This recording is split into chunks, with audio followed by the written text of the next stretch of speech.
Comparing to ఈ state సెలక్షన్స్తో పోల్చుకుంటే railway team selection అనేది చాలా పెద్ద ప్రాసెస్. మళ్ళీ 30 మెంబర్స్ నుంచి మళ్ళీ మిక్స్ చేసి 16 తీస్తారు. ఓకే, ప్రాబుల్స్ ఆడించి అప్పుడు ది బెస్ట్ చేస్తారు. Okay, compulsory lot of chances ఇస్తారు అనమాట. కాకపోతే చాలా టఫ్ ఉండిద్ది. ఎలా అంటే ఇప్పుడు నేనే ఉన్నాను, ఒక సర్టన్ రంజీ ట్రోఫీ ఆడితే కానీ అదే స్టేట్ ఇలా వచ్చాను నేను లక్కీగా. కొంతమంది ఇవాళ ఏంటంటే రంజీ ట్రోఫీ ఆడితే కానీ తీసుకోవట్లా. ఓకే, ఇప్పుడు క్లాస్ 4 అనేది తీస్తారు, క్లాస్ 3 జాబ్లు ఇస్తున్నారు, రంజీ ట్రోఫీ ఆడితే కానీ తీసుకోవాలా. సో రంజీ ట్రోఫీ ప్లేయర్సే ఉంటారు మనకి ఆల్మోస్ట్ రంజీ మ్యాచ్ లాగే ఉండిద్ది ఇంటర్ రైల్వే కూడా. ఓకే ఓకే, బాగా టఫ్ ఉండిద్ది మ్యాచెస్.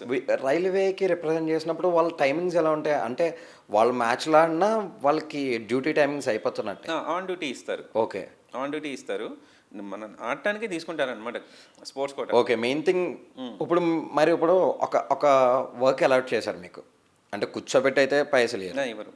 సో మీకు వర్క్ అయితే అలౌట్ చేశారు. ఇన్ కేస్ మ్యాచెస్ కారణాల వల్ల ఆ వర్క్ ఇచ్చిన టైంలో అవ్వకపోతే కనుక ఏమన్నా సీరియస్ యాక్షన్ అనేది తీసుకుంటారా, లేదంటే అటువంటిది ఏమి ఉండదు అంటారా? యాక్చువల్గా మాకు ఇచ్చేది అంత సీరియస్ వర్క్ ఎవరు, స్పోర్ట్స్ కోట ఉండేది, మాకు రిలీఫ్ ఉంటుంది.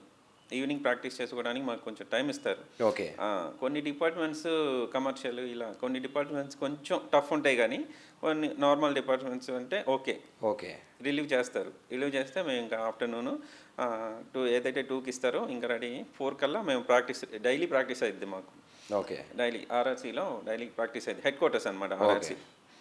లేదు ఇంకా బయట నుంచి సౌత్ సెంట్రల్ రైల్వేలో మన జోన్స్ ఉంటాయి కదా, ఎవరైతే గుంటూరు ఇంకా కృష్ణ వీళ్ళందరూ ఉంటారో వాళ్ళ జోన్లో సటన్ ఒక ప్లేస్కి వెళ్ళి వాళ్ళు కూడా ప్రాక్టీస్ చేసుకుంటారు. అందరికీ రిలీఫ్ అనేది ఇస్తారు కంపల్సరీగా. ఓకే, ఇప్పుడు రైల్వేలో జాబ్ వచ్చిన తర్వాత అంటే సికింద్రాబాద్లోనే చేస్తూ సికింద్రాబాద్లో ఆడాలని లేదు, మన ఇంటికి వెళ్ళన్నా మన దగ్గర జోన్ ఉంటే అక్కడ ఆడుకోవచ్చు, అక్కడ ఫెసిలిటీస్ ఉంటే అక్కడ ఆడుకోవచ్చా, లేదంటే ఇక్కడే జాబ్ చేస్తూ ఇక్కడే ఆడాలన్నట్టు ఉంది? అంటే నీకు ఇచ్చిన డిపార్ట్మెంట్ బట్టి. ఓకే, ఇప్పుడు డిపార్ట్మెంట్ ఇస్తారు, ఒక department commercial department Secunderabad, commercial department Kachiguda, okay ఇలా ఇస్తారనమాట. ఓకే, కంపల్సరీ ఆ డ్యూటీకి అయితే కంపల్సరీ అటెండ్ అవ్వాల్సిందే. ఓకే, అటెండ్ అయ్యి ప్రజెంట్ చేసుకొని మళ్ళీ వచ్చి ఈవినింగ్ ప్రాక్టీస్కి రావాలి. కంపల్సరీగా ప్రాక్టీస్కి అయితే కంపల్సరీ పోవాలి, రావాలి, అదైతే కంపల్సరీ థింగ్. అటెండెన్స్ ఉంటాయి, అటెండెన్స్ ఉంటాయి, దానికి డ్యూటీకి అటెండెన్స్ ఉంటుంది, అలాంగ్ విత్ ఇది గ్రౌండ్ కూడా అటెండెన్స్ ఉంటాయి. ఓకే, ఫైన్ అన్న లాస్ట్లీ మీరు యంగ్స్టర్స్కి ఇచ్చే మెసేజ్ ఏంటిది అంటే అన్న, ఈచ్ అండ్ ఎవ్రీ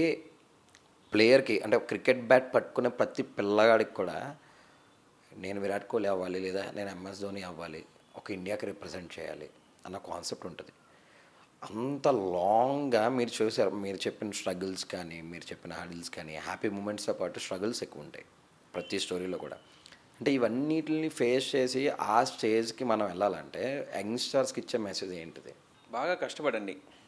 ఓకే, బాగా కష్టపడండి, ఎక్కువ better coaching, the best coach దగ్గరికి వెళ్ళండి. ఎవరైతే ఉన్నారో బేసిక్ అనేది స్ట్రాంగ్ చేసుకోవాలి ఎప్పుడైనా సరే. ఫస్ట్ స్టెప్ అనేది కరెక్ట్గా వేయాలి మనం. ఓకే, బేసిక్ అనేది కరెక్ట్గా ఉంటే నీకు అక్కడ నెక్స్ట్ స్టెప్ ఎక్కడానికి ఈజీగా ఉండిద్ది. సో బేసిక్స్ కరెక్ట్గా ఉండాలి, మంచి కోచ్ దగ్గరికి వెళ్ళాలి, గ్రోత్ ఎవ్రీడే ఇబ్బంది పడకుండా రోజు ప్రాక్టీస్ చేసుకోవాలి, మీ గోల్స్ అనేది అచీవ్ చేసుకోవాలి.